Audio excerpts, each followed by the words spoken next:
Welcome to Life Happens, where Texans come to protect their legacy and prepare for the second half of life. Join your host, attorney Kim Hegwood with Hegwood Law Group, and our weekly guest as we navigate the challenges that emerge as life happens. Now here's your host, Kim Hegwood. Good morning. I'm Kim Hegwood with Life Happens, and our very special guest today is Qiana James, and she's with Friendly Faces. But today we're going to talk about how you in particular balance the life and work and caring for someone with dementia. And so we've all met your dad, and he's just adorable. And so, but for people who are in that position of having to help care for your loved one and things like that, and you've got a job, I mean, you have a big business, and so in trying to do it all, talk to us a little bit more about how you're able to juggle that, and let's kind of explore those things that other people I know are having the same issues. All right. So first of all, just to tell you a little bit about myself, I'm the founder and owner of a senior care agency called Friendly Faces Senior Care. And so what we provide are caregivers and sitters to assist the elderly. And we really try to promote them to live as independent as possible and to be able to stay in their home if possible. But we also do sitting services within the hospitals and within the nursing facilities and assisted living facilities. Now, as far as personally, my father has Alzheimer's. He's had it for a while.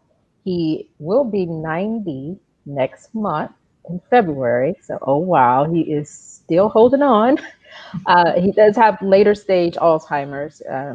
So he's in the part where he has the sundowning, and it's very, very, very hard. So it does take a balance to juggle both things. It's just so interesting that this is my chosen career or profession, and I'm also dealing with it on the personal side.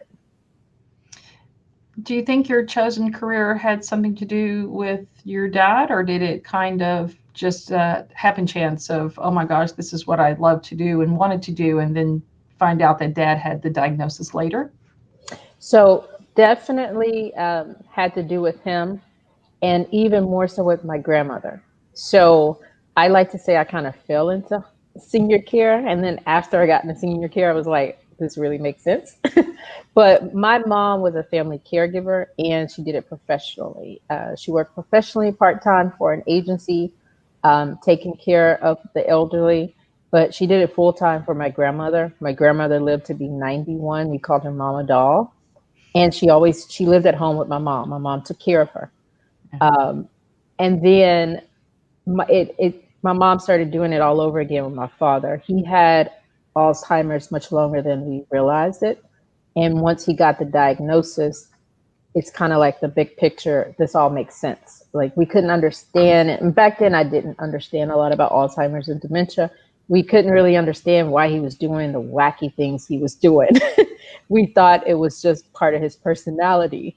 And when he got the diagnosis, it all made sense. So I started researching the industry because my mom had worked for an agency. Originally, I wanted to get into home health, which is more the medical side of this care at home. And then the more and more I researched about the private side, the more I realized this is really me. I can control a lot more things. I'm not medical myself, although I was in healthcare. And so I decided to concentrate fully on the senior care. And so using them as my inspiration.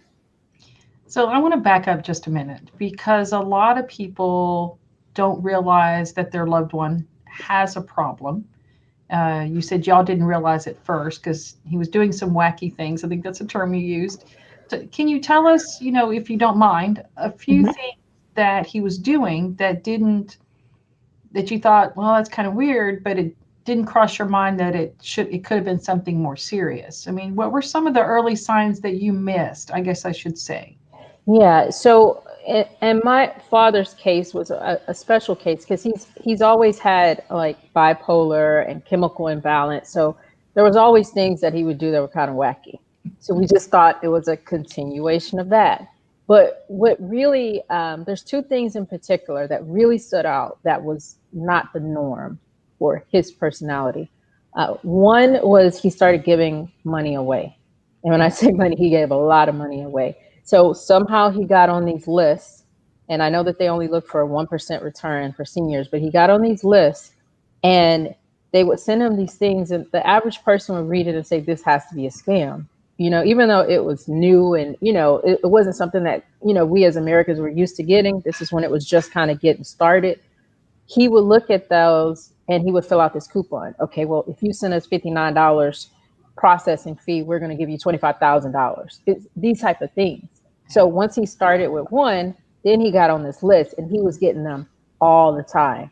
And he just kept, although my mom kept trying to intervene and tell him this is not right, he gave away so much money. So it got to the point my mom had to get a P.O. box eventually. And they still have a P.O. box to this day that she has to check, because if he gets, every now and then something will filter into the regular mail, he will start trying to write him a check. So that was the main thing, giving away money, the household money. And the second thing was driving. He started getting lost. Yeah. And it started off kind of minor, like, kind of forgetting. And then it got major. The last time, and I do remember the very last time that he drove, he was trying to go on an interview in Galveston. He wanted to get a new job. And he got lost on the southeast part of town. He didn't know where he was. And we literally had to tell him to pull over. He had to pull over to a restaurant, read us the signs. And I had to drive over there and meet him. And he had to follow me back home. That's very, very scary. It was at that point we had to take the keys away. And eventually, I think my mom said maybe 2013 is when he got the diagnosis, the official diagnosis, but we knew something was wrong. And this had happened years before that. And then it's just and if you work with clients who have Alzheimer's or dementia, everyone's is just a little bit different. So his has been a long time. And so he just eventually more and more went down and down and down. So now at the part that he's at, he is experiencing sundowners, which is a certain time of the day, his whole personality and mood changes. He gets extremely confused and lost. He tries to wonder, and this will go on all throughout the night to the early morning. That's the stage he's in. He still has control of his physical capability, so he can still wash himself and do those things. But he is at the point where he's forgetting that he's eating. And he already had he was already like obsessive compulsive beforehand. So that has gotten worse as well. Well, that seems like a whole lot of difficult things for mom and, you to have to take care of. And so that kind of leads us kind of to the next question is, how do you avoid caregiver burnout, for you and your mom and your family? And does it change what you tell your clients, or does it make it more important to tell clients the same thing? Yeah, so I'll start on the client's part. I always draw from my own experiences and my mom's experiences, and it was kind of a learn as we go type of thing. And so because I experienced this myself, I talk to my clients and I warn them. I see so many times clients are just heading in that direction. It has not affected me as much as it affected my mom. For myself, I'm big on self-care. Now that self-care kind of went away during COVID. Unfortunately, I like to say I have not been to the spa since March because of COVID. But I am a big promoter. My background before I got into healthcare was in cosmetology. So I grew up from the age of 16 working in a spa salon. So I already knew the benefits. For me personally, I'm one that believes in massages and facials and acupuncture and just all these different things to help relieve the stress. That's been what I do. None of that this year, unfortunately. I'm hoping it comes back. So I've had to have other ways to learn self-care. But my mom is a classic example of caregiver burnout.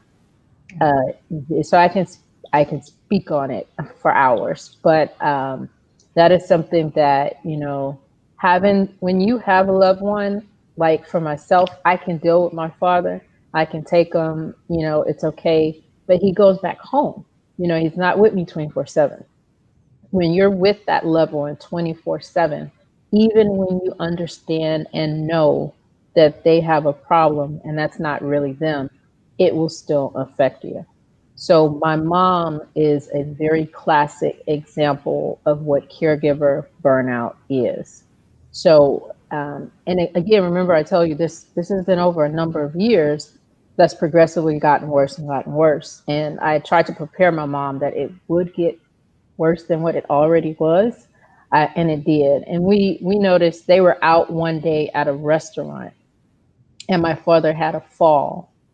And ever since he had that fall, I think this maybe a couple of years ago, ever since then, and he's had several falls, he keeps bouncing back and recovering. I don't know how. Most seniors don't come back from falls. But he had a fall when they were out at a restaurant. And she said ever since that one particular fall is when she noticed the more rapid decline. And that's when the sundowners set in with a change of personality. So it took a really bad, hard situation and just escalated it.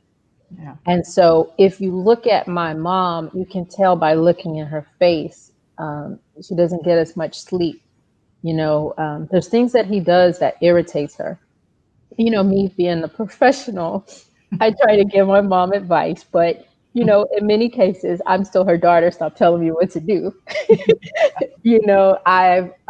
I've wanted her to get for a very, very long time. I've told her to get into some support groups, and she didn't want to.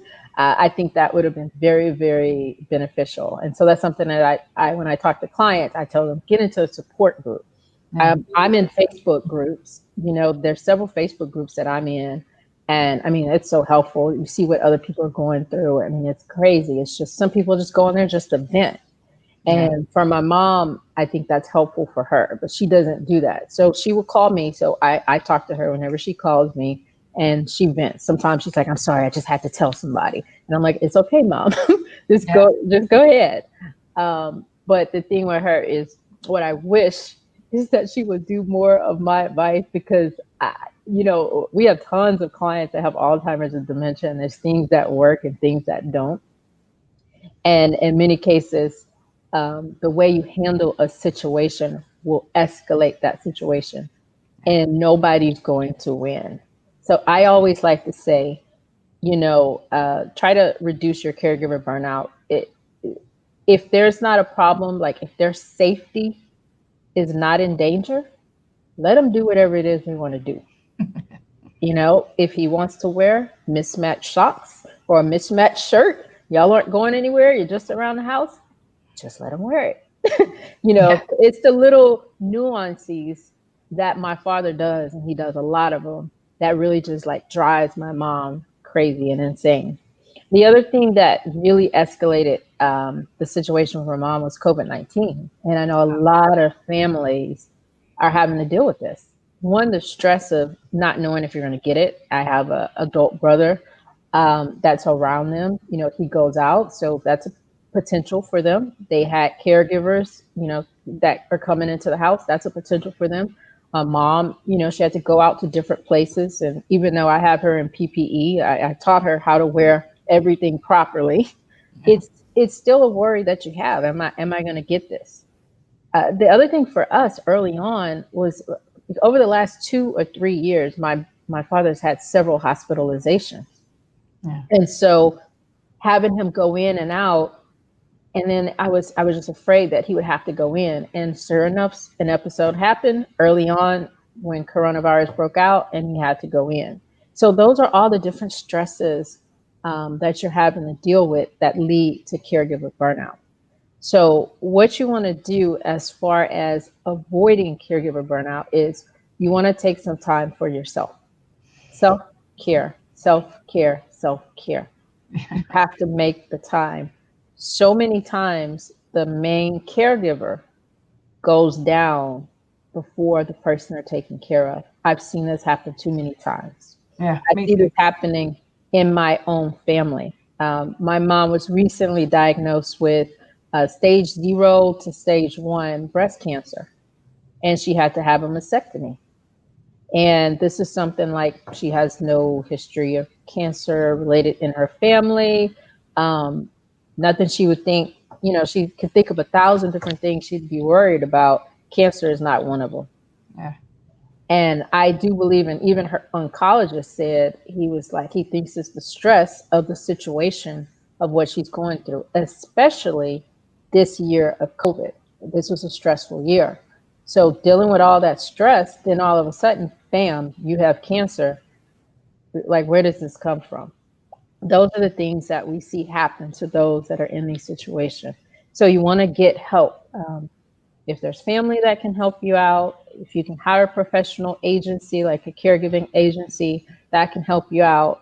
There are agencies through the government, the Area Agency for Aging. They provide a respite program. That's a very hard program to get into. Unfortunately, it's government funded, it's grant funded, so it all depends on how many funds, but they provide a respite. So they can provide services for 30 or 60 or 90 days that will give you time to kind of prepare and put a longer term solution in place. But getting the help that you need. Again, my personal pick, I like massages and facials and things like that. So many people, though, that I've talked to, when it talks about, what's going to help them out, many times it's just a break from their loved one that they're taking care of, just a quiet space. I know for my mom, a lot of times she but this is before COVID, so she hasn't been able to do any of these things, but go to the nail shop or go to a restaurant with a friend. All of those different type of things can help avoid caregiver burnout. Exercise. Exercise is good. Those endorphins. Sometimes, you might need some medicine, something to sleep. There's a number of different things that you can do, but you have to do something. That day in and day out of being a caregiver, the main caregiver, is taxing. And then in many cases, which we haven't talked about, is when you are the main caregiver, you usually get it the worst. So that person loves you the most, the person that's sick, they love you the most. And for whatever reason, they're the cruelest to you. And all you have to do, like you can talk to my mom, she can tell you about that, but you can get on those Facebook groups. And I mean, I see all the stories of what their loved ones are doing and saying to them. Yeah, I've heard some of them. I've had them in my office, bringing their parents in because they needed to come in, and so they had the parents and they brought them in, and sometimes just very ugly things, and you're like, wow, where did that come from, And so, how do you talk to clients about or even family members when it's time to, to say, look, we need some professional help here. We've got to have some help. Yeah. When do you think that time is the best time to do that? Before you get to the burnout level, and I will tell you, most people do this reactively versus proactive. Yeah. So you want to put a plan in place.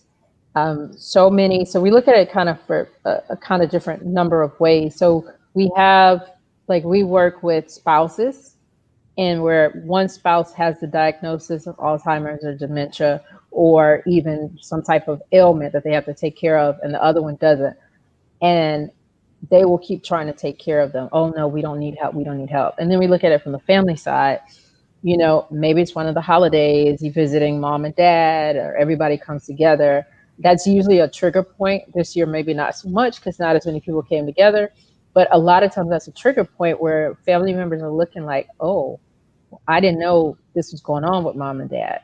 The seniors, they will try to hide it. And we can only imagine, because we're not there yet, but we can only imagine how it might feel to not have that independence, or to know that you're losing it, to not remember something you're trying to remember, or not be able to physically do something you're used to doing. So many seniors are out here driving and they're getting lost and they won't say anything.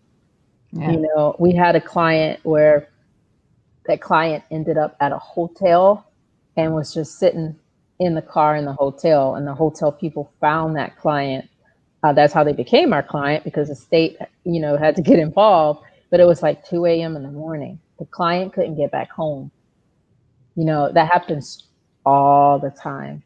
So for a family member, if you start noticing that they're wandering off, Mhm. Even if it's a little minor, that's usually a big indicator that something else may happen. If you notice that they're driving and they're starting to get lost, that's an indicator of something big is coming. You don't want to wait until the event happens. You want to get help beforehand.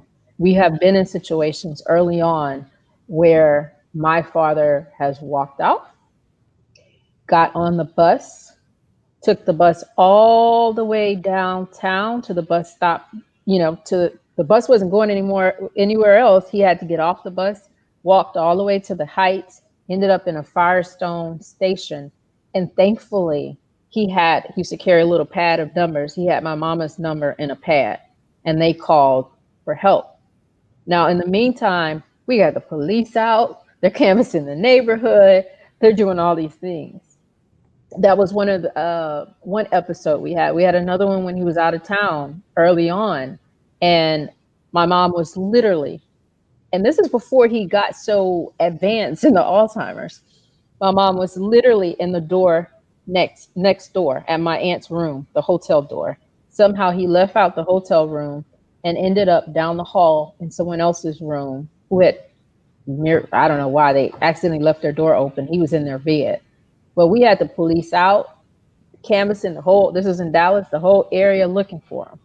So those are signs that something's going to go wrong, but those are big events. Like in any of those events, it could have turned out terribly wrong.